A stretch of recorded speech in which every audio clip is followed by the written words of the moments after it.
For America's 250th birthday, Laurie recommends a great film about the man behind the spiritual awakening of our nation. Just as surely as George Washington is our founding father, George Whitefield is our spiritual founding father. Two Georges played a role in founding the United States. So find out more about George Whitefield in this film that's called A Great Awakening, and we'll send it to you for your gift of any size. Available on DVD at harvest.org.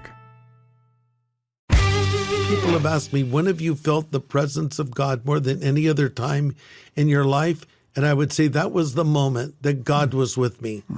You know, his strength is made perfect in weakness. Yeah. And I was listening, interestingly, Chuck, you kind of play a role in this in your teaching from a distance.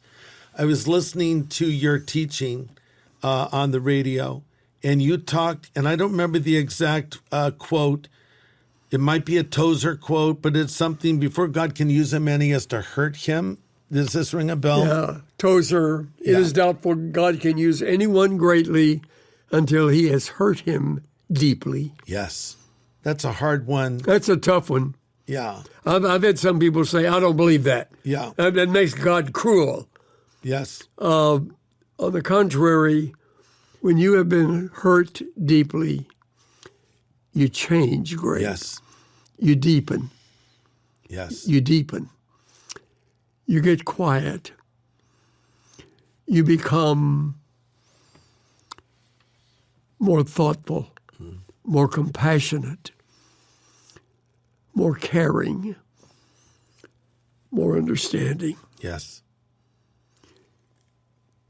That is the making of a good shepherd. There's a Scottish saying, some things are better felt than telt. Yeah. People can tell when you have a heart.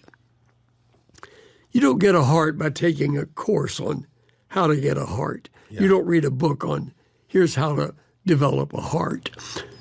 You go through the heartbreaks of life, and out of that emerges an incredible world that never had been developed before. Yes. So that you have a capacity now that few have, because you have lost someone so close to your own heart that you'll never forget it. Yeah. It prepares you to touch the lives of those who come with that empty, dreadful expression. I feel lost. I feel like I can't go on. I feel like I've reached the end, and you can say, "You're going to make it." Yeah. And let me tell you how I know you, and you can tell them your story. Yes. I love another Tozer quote, and you'll love this. May not the inadequacy of much of our spiritual experience be traced back to our habit of skipping through the corridor of the kingdom like children in the marketplace, always chattering about everything, but pausing to learn the true value of nothing. Wow. I love that quote. Wow. You've learned the true value of life and the true meaning of death and grief and sorrow and bone-deep pain.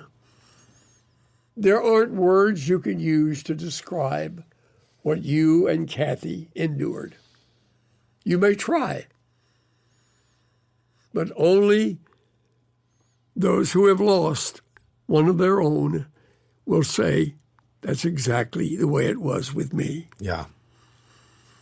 Gives you a capacity, a depth.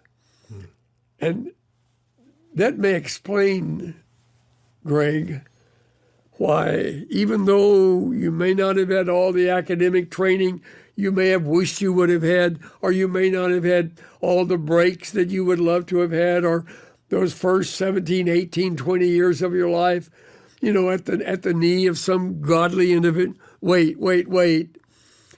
You've had the Lord Jesus Christ right there in the depth of your life at moments that defied explanation. As he reached in and quietly developed you in ways you would not have been developed. Job writes, Job 23, 10 through 12, get this, but he knows the way that I take. Yes.